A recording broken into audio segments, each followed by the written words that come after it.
La présentation de ce soir, c'est la prise en compte de la biodiversité dans la production hydroélectrique, et principalement dans les petites centrales hydroélectriques. L'objectif, c'est d'aborder les enjeux environnementaux, de cette énergie renouvelable qui est connue depuis assez longtemps maintenant, plus de 150 ans, et plus particulièrement les petites centrales hydroélectriques parce qu'elles sont peu connues déjà et ensuite parce que, moi, c'est le domaine dans lequel je travaille depuis 6 ans. Donc je commence à avoir quelques connaissances et compétences et c'est surtout je ne veux pas parler de sujets que je ne connais pas. Géographiquement, je travaille, dans le Grand Est principalement. Donc la présentation portera, principalement sur le Grand Est et pour me présenter, moi en quelques mots, je suis ingénieure hydraulicienne de l'ENGES, donc l'École nationale du génie de l'eau et de l'environnement à Strasbourg. Donc je suis sortie de l'école en 2016. Voilà, la première diapo, donc c'est le plan de la présentation. Tout d'abord, j'ai très envie de faire un point sur les différents types d'hydroélectricité, parce que comme beaucoup de sujets, on en parle beaucoup. Enfin, on parle d'hydroélectricité en général, mais il y a beaucoup de façons différentes de faire de l'hydroélectricité. Donc tout d'abord, je vais rappeler le principe de fonctionnement. Ensuite, préciser les différents types d'installations, les régimes d'exploitation, comment on vend la production et faire un point un peu plus précis sur les petites centrales hydroélectriques.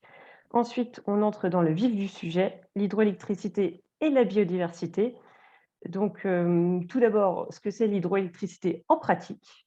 Ensuite, je développe les obligations environnementales qui s'appliquent à l'hydroélectricité et pour enfin prendre en compte la biodiversité dans l'hydroélectricité, quand on croise, la pratique et les obligations, ce que ça donne en réalité. Et enfin, pour élargir un petit peu le sujet, je vais présenter les enjeux de l'hydroélectricité actuellement, en passant par l'enjeu énergétique, l'enjeu patrimonial, l'enjeu de développement économique et l'enjeu de conciliation des usages de l'eau. Donc le principe de fonctionnement, c'est tout simple. Lorsqu'on a une chute d'eau, il y a, une différence de potentiel, ce qui donne de l'énergie.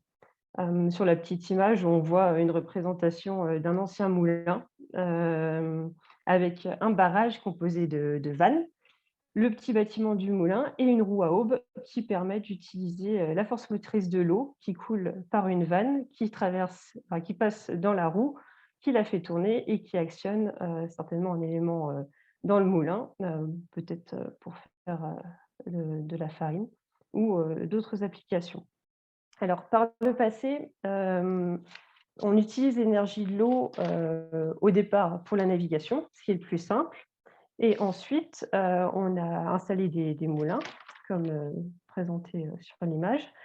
On a fait aussi du flottage de bois, notamment sur la Meurthe, à Raon-l'Étape, c'était, le centre névralgique, du flottage de bois, donc c'est vers le XVIIIe siècle, enfin du XVIe au XIXe, mais principalement au XVIIIe siècle. Hem, on a donc sur les cours d'eau, qui utilisent la force de l'eau, les moulins, les scieries, les tissages, et ça a permis également l'électrification des vallées. Donc, à partir du XXe siècle, on a transformé les anciens moulins, en petites centrales hydroélectriques. À partir de 1946, on a nationalisé la production d'électricité, le transport et la distribution avec la création d'EDF. À partir de 1955, quand les centrales nucléaires ont commencé à être mises en service, on a délaissé petit à petit la production de centrales hydroélectriques, enfin la production hydroélectrique, des petites centrales parce que c'était beaucoup moins intéressant, financièrement. Ça demandait beaucoup de travail pour, peu d'électricité produite. Dans les types d'installations, il y a tout d'abord au fil de l'eau, donc c'est la première image, en haut. On a une petite représentation. Donc ça, c'est une, centrale, de barrage, c'est-à-dire que, au fil de l'eau, on turbine quand l'eau arrive.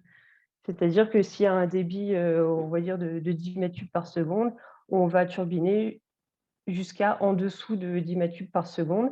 S'il y a moins d'eau qui arrive, on turbine moins d'eau et s'il y a plus d'eau, on turbine plus d'eau suivant la capacité de la centrale.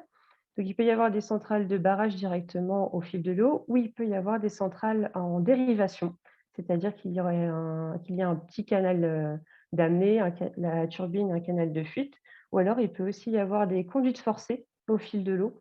Donc toujours, le barrage, un canal, la conduite forcée, enfin la dérivation vers la conduite forcée et ensuite vers la centrale. Il y a, en deuxième type d'installation, les centrales, d'éclusée ou de lac. Alors, ces centrales, pour le fil de l'eau, le barrage, sa présence, c'est juste pour maintenir la hauteur d'eau, nécessaire, à la création d'électricité. Pour les centrales en éclusée ou de lac, donc en éclusée, c'est, la différence entre les 2, c'est le temps de remplissage du barrage. Lorsqu'il faut moins de 400 heures pour remplir le barrage, c'est une centrale en éclusée et s'il faut plus que 400 heures, c'est une centrale de lac.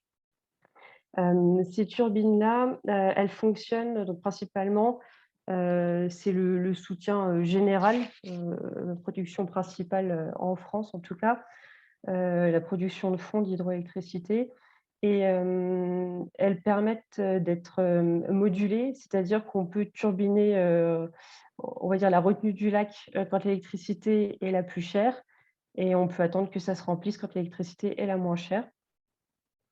On a enfin les stations de pompage-turbinage, donc le dessin en bas. Ces stations sont assez rares en France, mais il y en a quand même quelques-unes et elles permettent de donc turbiner l'eau quand l'électricité vaut cher et de remonter par pompage lorsque l'électricité vaut moins cher et donc ça nous permet une vraie flexibilité, du réseau et donc ça nous permet de stocker de l'énergie vraiment. C'est le meilleur moyen de stocker. Les éclusées, enfin les centrales d'éclusée et de lac et les stations de pompage-turbinage. Pour ce qui est des régimes d'exploitation, hem, on a pour les plus petites centrales, les centrales aussi, historiques, un droit fondé en titre. Alors le fondé en titre, c'est, enfin un droit d'utiliser la force motrice de l'eau à perpétuité, mais pour ce faire, il faut que la centrale ait été construite avant une certaine date, donc on retient principalement l'édit de Moulins en 1566 ou 1789 aussi, 1566 c'est pour les cours d'eau domaniaux, donc qui appartiennent à l'État et 1789 c'est pour les cours d'eau qui n'appartiennent pas, à l'État. Le fondé en titre pour, une centrale, il est associé à une consistance légale, c'est-à-dire que le fondé en titre, il est valable pour un certain débit, une certaine hauteur de chute et une certaine puissance. On ne peut pas augmenter cette puissance-là, le fondé en titre, il est donné et c'est tel quel. On a, aussi pour les petites centrales de puissance inférieure à 150 kilowatts et qui datent d'avant le 16 octobre 1919, des autorisations, spéciales de turbiner. Et pour les centrales, plus importantes, on a l'autorisation qui va jusqu'à une puissance de 4,5 mégawatts. Donc, on demande l'autorisation à, l'administration, donc la direction départementale des territoires et pour les centrales qui ont une puissance supérieure à 4,5 mégawatts, on demande une concession, c'est-à-dire que c'est l'État qui est propriétaire de l'ouvrage et on l'exploite pour une certaine durée. Alors les durées d'autorisation, donc les concessions, moi je ne connais pas, c'est pas mon domaine, mais pour les autorisations, par le passé, les durées d'autorisation, c'était 75 ans, ça s'est réduit à 40 ans et maintenant c'est plutôt de l'ordre de 20 ans. Donc une fois qu'on arrive à la fin de l'autorisation, il faut redemander une nouvelle autorisation pour une nouvelle durée. Pour la vente de la production, c'est aussi principalement, par rapport à la puissance de la centrale.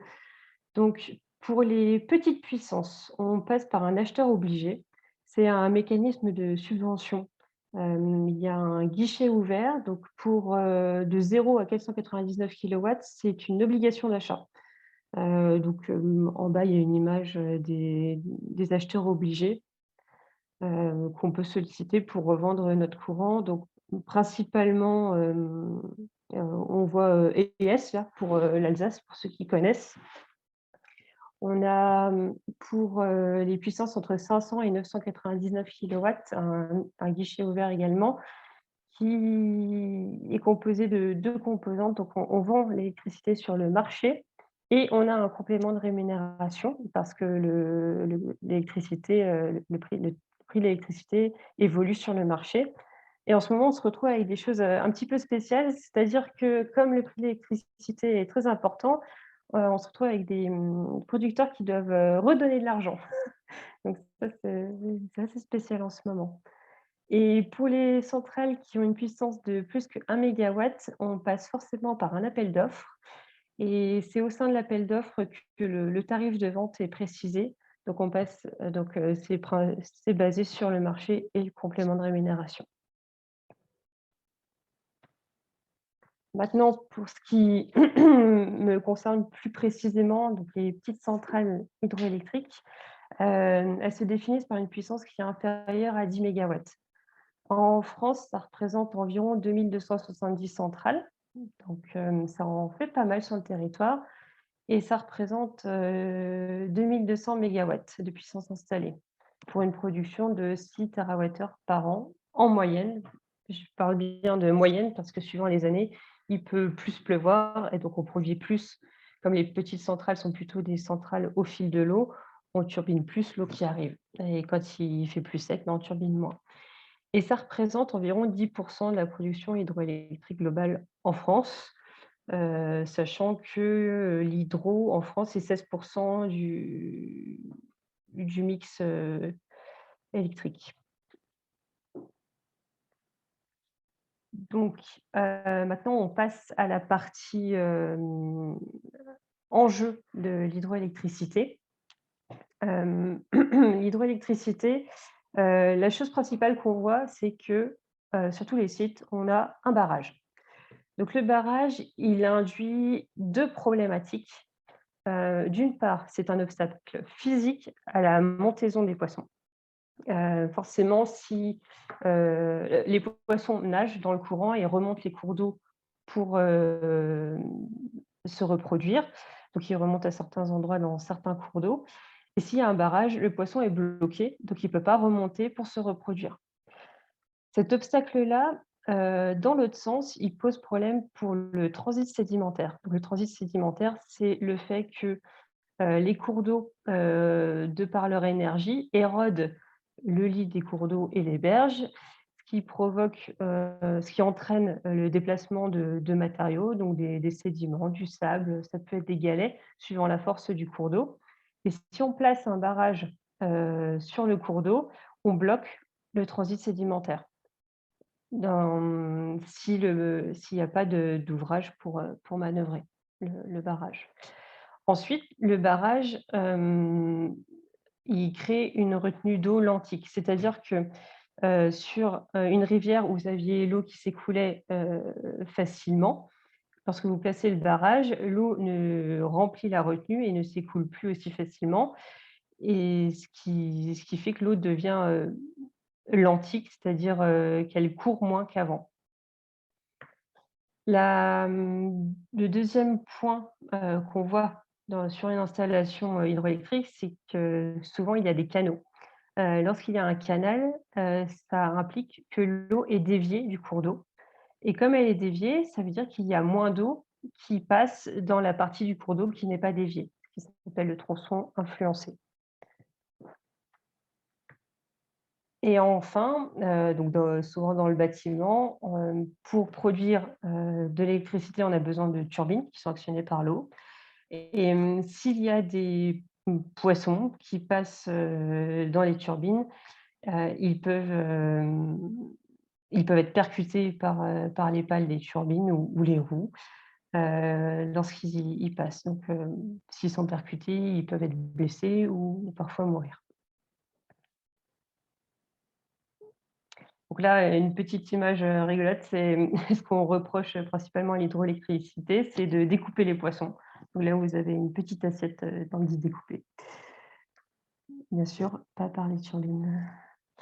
Et enfin, le dernier point principal, c'est, sur un cours d'eau, lorsque vous avez plusieurs installations à la suite, hem, ces pressions définies, juste avant, donc le barrage, le canal, les turbines, s'additionnent. Plus on a d'installations à la suite, plus on a de pression. Et donc ça pose des problèmes, cumulés. Pour, régler tout ça, on a mis en place en France et au niveau européen, des obligations environnementales. Donc la réglementation, elle se base, principalement sur la directive pardon, cadre sur l'eau, qui a été mise à jour, à plusieurs dates. Donc en 1964, on a créé les agences de l'eau. Les agences de l'eau, elles sont définies par bassin et elles permettent, de mieux appréhender, les spécificités de chaque bassin. Donc ça a été fait en 1964. En 1992, on a organisé la planification dans le domaine de l'eau et on a mis en place notamment les SDAGE, donc les schémas directeurs d'aménagement et de gestion des eaux. Et ça a entraîné, la création de demandes d'autorisation et de déclaration pour tous les travaux, qui ont trait, au milieu aquatique. Donc, toute personne qui souhaite, réaliser des travaux, dans le milieu aquatique doit maintenant, enfin depuis 1992, réaliser un dossier loi sur l'eau. En 2004, il y a, une étape très importante qui n'est pas organisationnelle, mais qui est plutôt, de changement des objectifs. Parce que jusqu'à 2004, les objectifs, en matière, d'eau et de biodiversité, c'était des objectifs de moyens. Et en 2004, c'est passé en objectif de résultats. Et c'est à ce moment-là qu'on a défini le, les objectifs de bon état des eaux, à atteindre, entre 2015 et 2027 au plus tard. Donc, on s'en approche, grandement. On a, en 1992 la directive Habitat, donc qui permet, principalement de protéger les espèces, patrimoniales, à la fois, la faune, la flore et aussi ça ça permet de protéger aussi les zones humides. En 2006, on a la LEMA, donc la loi sur l'eau et les milieux aquatiques, qui définit le principe des IOTA, donc installations, ouvrages, travaux et activités. Donc ça, c'est ce qui correspond principalement aux centrales hydroélectriques. La LEMA, définit aussi les ICPE. Et pour les centrales hydroélectriques, ça impose principalement 2 choses. C'est le respect des débits réservés. Donc le débit réservé, c'est l'eau qui doit rester dans le tronçon influencé, qui n'est pas turbiné. Donc c'est un débit, qui permet de garantir la vie aquatique, la reproduction, la vie. Et le deuxième point, c'est, le classement des cours d'eau, les listes 1 et 2. Alors, les listes 1, ce sont les cours d'eau en très bon état, réservoirs, biologiques, sur lesquels il est interdit de construire de nouveaux ouvrages et donc ce qui représente 2 tiers du potentiel hydro en France. Hem, pour, ah oui, alors ça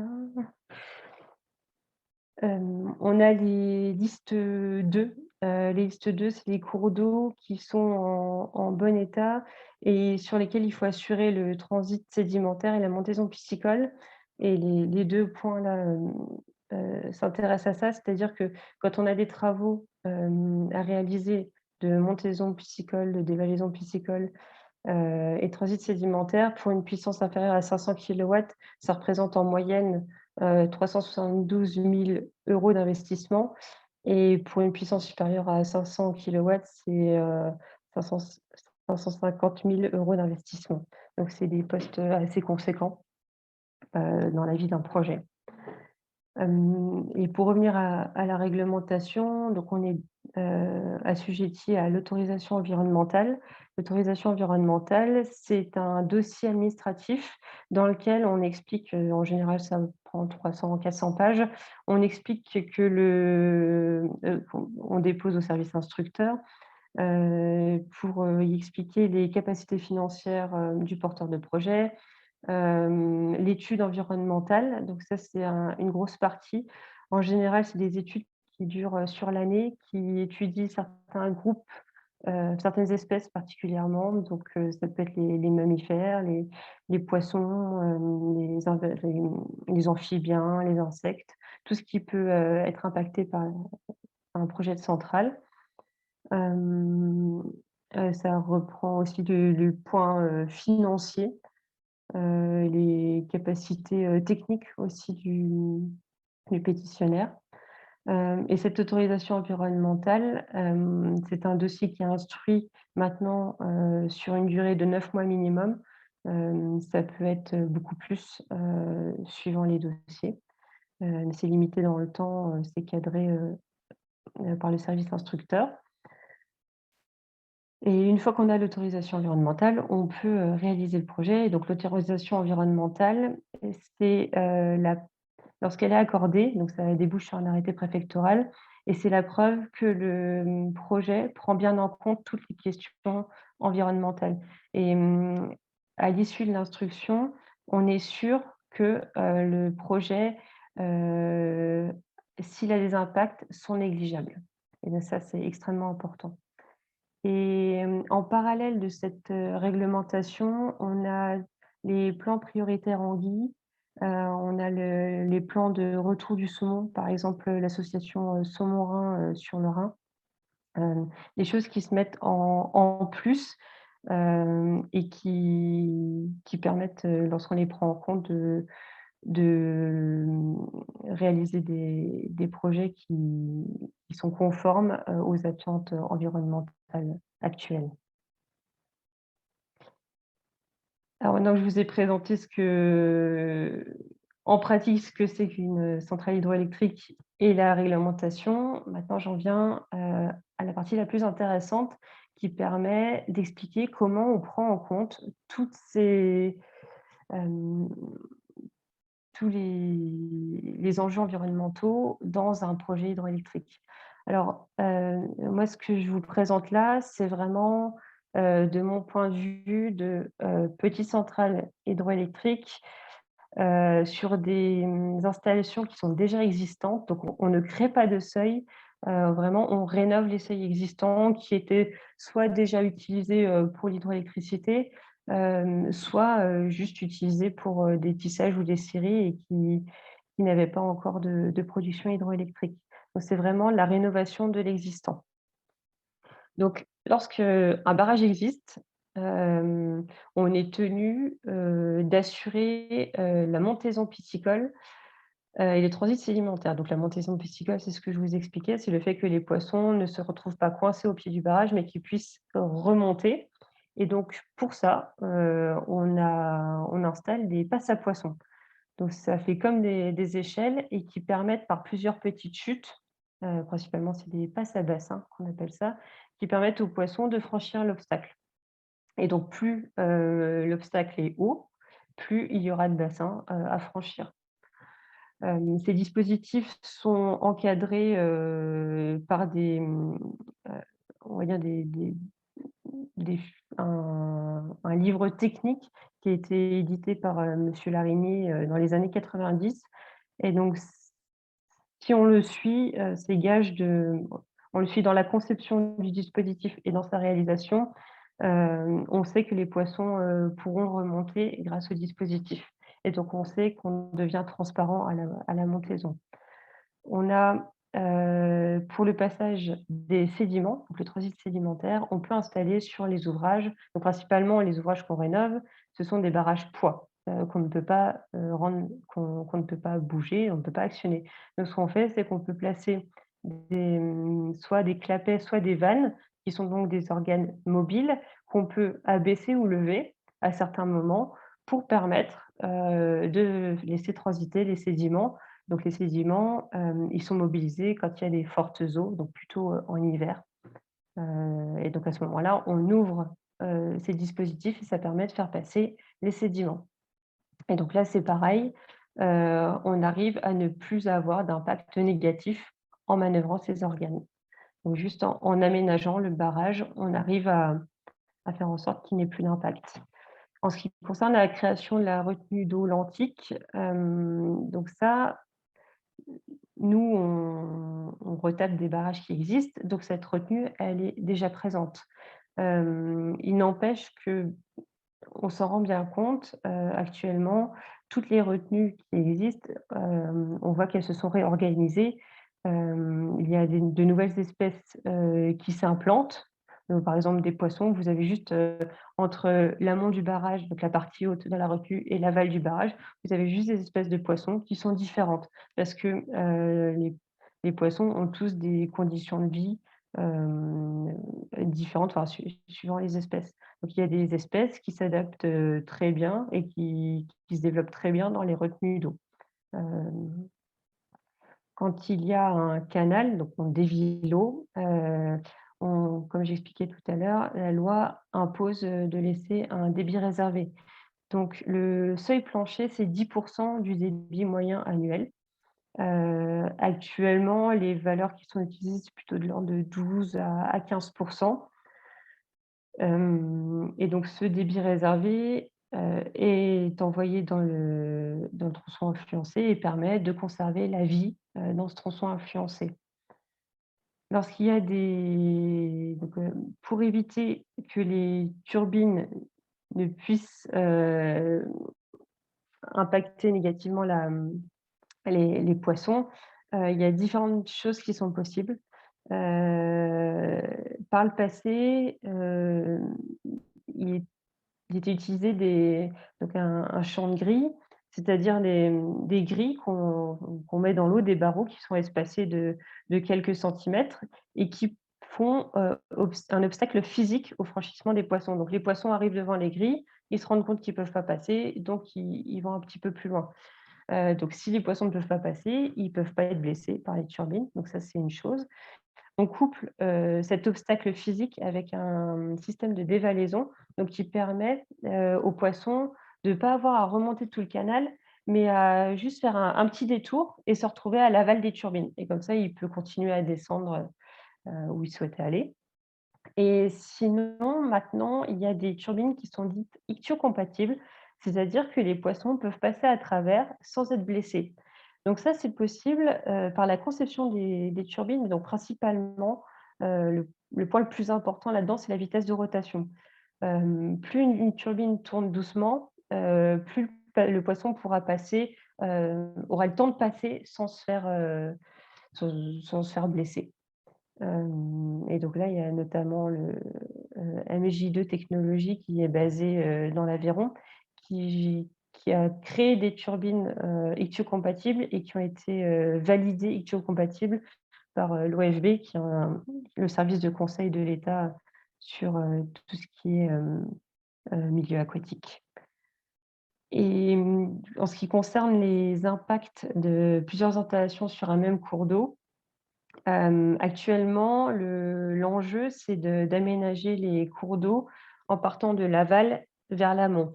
Hem, Parce que, oui, alors ça, ce que j'ai pas expliqué auparavant, c'est très important, c'est que, quand on veut assurer la montaison piscicole, le fait que les poissons puissent remonter, chaque ouvrage, c'est les poissons, migrateurs. Tous les poissons ne sont pas des poissons migrateurs. En poissons migrateurs, vous avez l'anguille, la lauze, le saumon, la truite et donc ces poissons, on les appelle les migrateurs amphihalins, c'est-à-dire qu'ils font une partie de leur cycle de vie dans les cours d'eau, donc en gros quand ils sont petits. Ils redescendent, ils vont dans la mer, dans l'océan, et ils remontent pour se reproduire, dans les cours d'eau. Et donc le principe, c'est pour les aménagements donc qui sont à la suite sur les cours d'eau, c'est d'aménager déjà, donc sur un même bassin versant, sur les mêmes rivières, les ouvrages qui sont plus à l'aval. Comme ça, les poissons, ils peuvent toujours plus ou moins facilement descendre, il faut qu'ils puissent remonter. Et s'ils sont bloqués dès le premier barrage, au retour de la mer, ils pourront pas se reproduire. Donc le principe, c'est vraiment de travailler depuis l'aval vers l'amont. Et comme ça, on arrive maintenant, il commence à y avoir des études sur, l'impact des installations sur un même cours d'eau et on se rend compte que, les poissons réussissent à franchir les ouvrages avec certes un petit peu de retard, forcément parce qu'il faut qu'ils trouvent, sur chaque installation l'entrée de la passe à poissons, qu'ils soient pas trop fatigués et qu'ils remontent petit à petit. Mais en tout cas, on se rend compte que même si les ouvrages sont aménagés les uns à la suite des autres, les poissons arrivent quand même à remonter. Donc ça, c'est très important. Alors maintenant qu'on a vu les enjeux, environnementaux, on va passer à la suite des enjeux. Donc l'enjeu énergétique, pour rappeler, donc l'hydroélectricité, c'est une énergie qui est renouvelable. On utilise, juste l'eau qui passe dans les turbines. On la consomme pas, on la modifie pas, et donc ça et on émet que, comme on voit sur le schéma, 4 grammes de CO2 pardon, par, kilowattheure. Donc c'est une des énergies les plus faibles en émissions.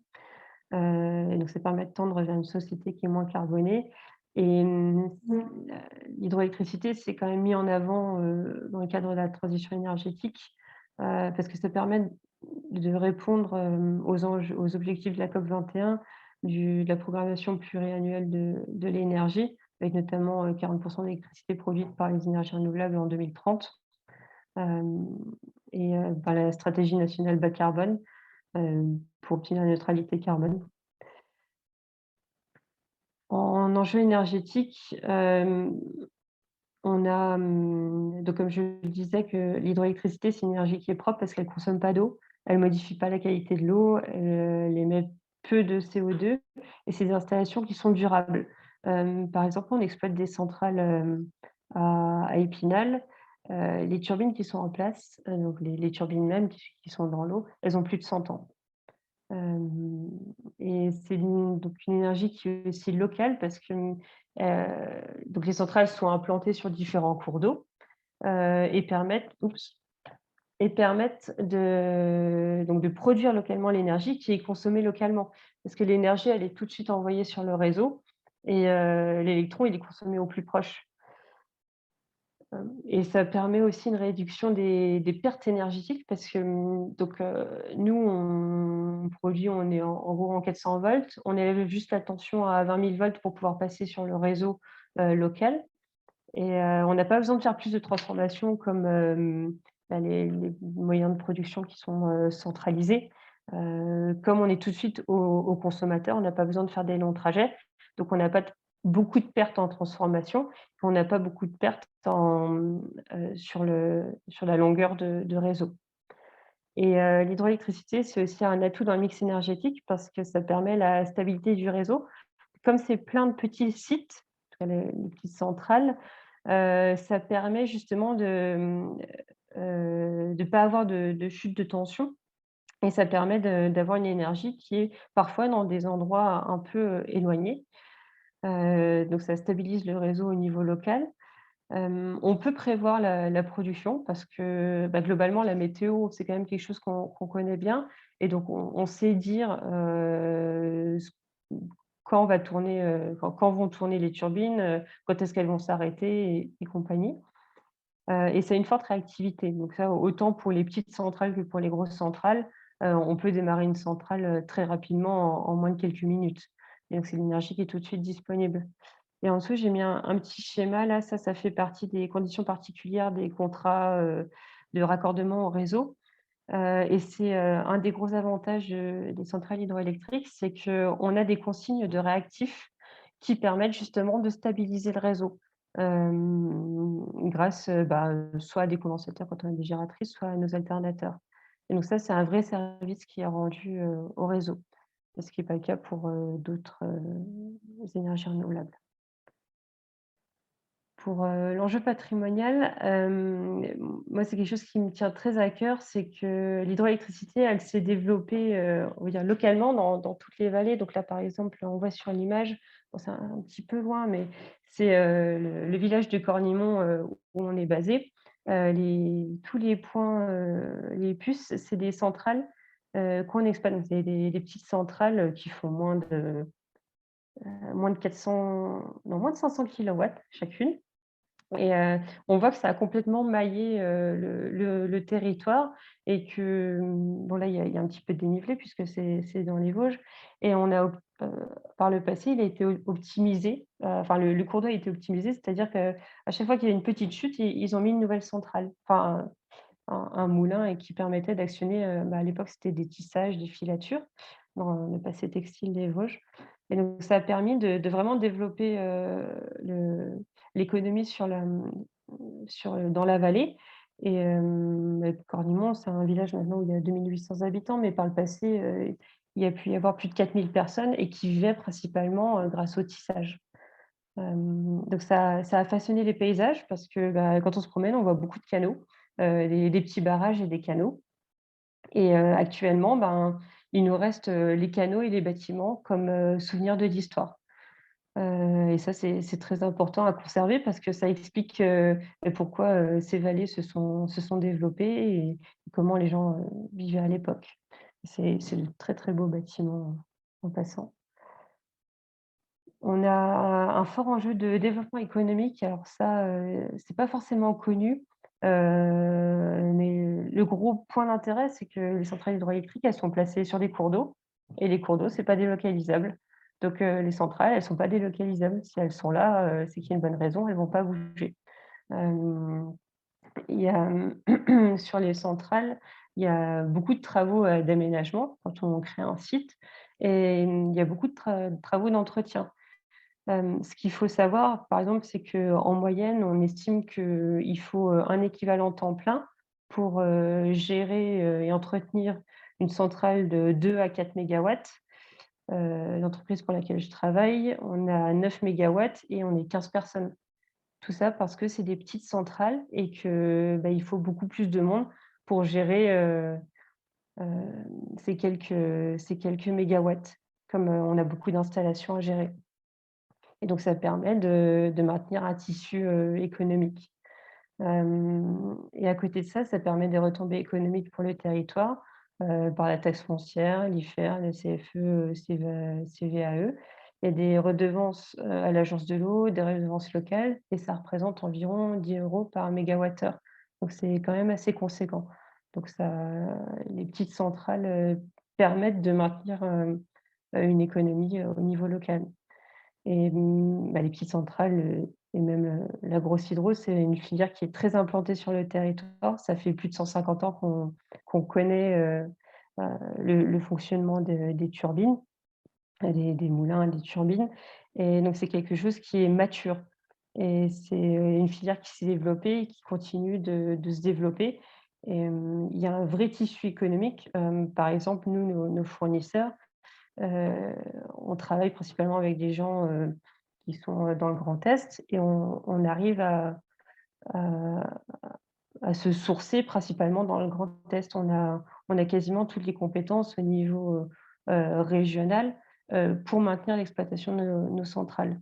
Le seul truc qui pose un peu problème, c'est, la réalisation des routes turbines. Ça en France, je je crois qu'on a perdu la compétence et donc on fait faire à l'étranger, mais c'est la seule chose qu'on n'est pas capable de faire en local.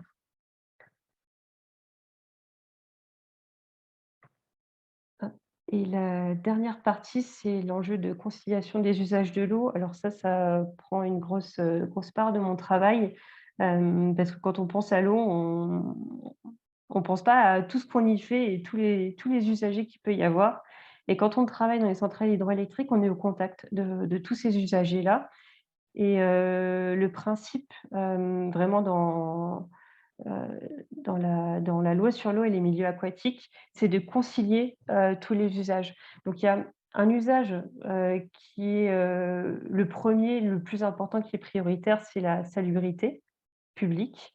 et l'accès à l'eau potable. Mais ensuite, les autres usages, ils ont, le même niveau d'importance.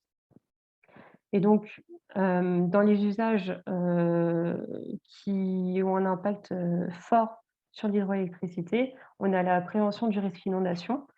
Donc ça, c'est un principe de base, qui dit que, lorsqu'on exploite une centrale hydroélectrique, on ne doit pas aggraver le risque inondation et ça, c'est tout à fait normal.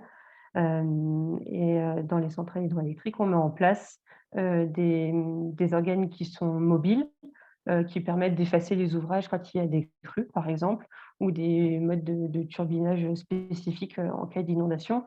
Il doit être, et on fait très attention à ce que les installations restent fonctionnelles, même en cas d'inondation grave. Parce que, bah, les centrales hydroélectriques, elles sont placées à côté des cours d'eau et donc en général, c'est des zones inondables et quand c'est inondable, il faut bien se protéger pour, faire en sorte que l'installation fonctionne correctement et puisse s'effacer au moment des inondations pour ne pas aggraver les problèmes. Et assez souvent, dans les projets de centrales hydroélectriques, le principe, c'est d'améliorer, les impacts des inondations. Ouais, donc, là, c'est une image d'inondation. Le deuxième usage, c'est l'eau potable. Donc les centrales hydroélectriques, comme, elles tr principalement, il y a des retenues, il peut y avoir des effets de mouvement de nappes souterraines, nappes d'eau, et qui principalement, quand on a une retenue, ça permet de remonter le niveau de la nappe, donc c'est plutôt favorable à la ressource en eau, mais ça peut provoquer des problèmes aussi en cas de, s'il y a des inondations. Si la nappe est déjà haute, il peut y avoir des risques de souillure de l'eau, par des bactéries ou des matières en suspension, des choses comme ça. Et donc ça, c'est un impact qui est pris en compte, dans les dossiers de centrales hydroélectriques. Donc là, j'ai mis en exemple le lac de Madine qui permet d'alimenter en eau, la ville de Metz. Bon, il y a pas de centrale à Madine, hein. Le troisième enjeu, c'est l'irrigation. Alors nous, dans le Grand Est, on n'est pas tellement, touchés par l'irrigation au niveau des barrages de centrales hydroélectriques, mais c'est beaucoup le cas, dans le Sud-Ouest. Donc le principe, c'est de pouvoir, bah, conserver, assez d'eau pour l'irrigation et puis assez d'eau, pour le turbinage. Là, c'est par exemple, l'irrigation, en Alsace, du maïs. Autre enjeu, c'est la navigation, parce que, sur les cours d'eau domaniaux principalement, VNF est gestionnaire, des cours d'eau et assure la navigation. Et lorsqu'un barrage est retapé, il y a et que c'est en domaine, public de l'État, il y a des redevances, pour VNF et il faut bien s'assurer que le fait que le barrage fonctionne ne pose pas de problème, à la navigation et en général, lorsque les barrages sont retapés, la navigation est plutôt favorable parce que ça leur permet d'assurer un bon niveau d'eau dans les canaux. Alors là, une photo d'un canal. Un enjeu, du quotidien, dans les petites centrales hydroélectriques, c'est la pêche. Parce que les personnes qui connaissent le mieux les cours d'eau, ce sont les pêcheurs. Qui le parcourent en permanence et ils connaissent les espèces, ils savent, quel poisson se trouve où et c'est fondamental de travailler en concertation avec eux et principalement dans les Vosges, là, on a eu quelques périodes, très sèches et au contact des pêcheurs, on se rend compte que, là, actuellement, il faut que la majorité de l'eau passe dans les cours d'eau, mais les pêcheurs nous demandent, de bien conserver nos canaux en eau, actuellement, parce que les canaux, sont un refuge pour les poissons. Dans les cours d'eau, là, il y a très peu d'eau, de hauteur d'eau, donc les poissons ont un peu plus de mal à trouver de l'eau fraîche et donc ils vont se réfugier dans les canaux, là où il y a une hauteur d'eau un peu plus importante pour, bah, pouvoir, vivre, correctement et donc si on vidait les canaux, on risquerait de faire mourir, de nombreux poissons. Donc actuellement, nous, on est plutôt en phase de conserver les canaux en eau pour préserver les poissons. Ça, c'est une petite image de la fédération de pêche des Vosges. Il y a également les activités nautiques de loisirs, donc surtout enfin, sur beaucoup de plans d'eau, on essaye d'associer, les activités, type, canoë-kayak, paddle, la voile. Dans les Vosges, c'est plutôt le canoë-kayak hem, qui est répandu et on nous demande de plus en plus d'installer des passes à canoë-kayak. Et ça permet, de concilier les usages, et c'est souvent, bienvenu. Voilà donc la petite image de fin, les canoës, sur le port d'Épinal. Donc maintenant à Épinal, ils ont fait un très beau stade d'eau vive et voilà, je vous remercie de votre attention et je suis à votre disposition si vous avez des questions.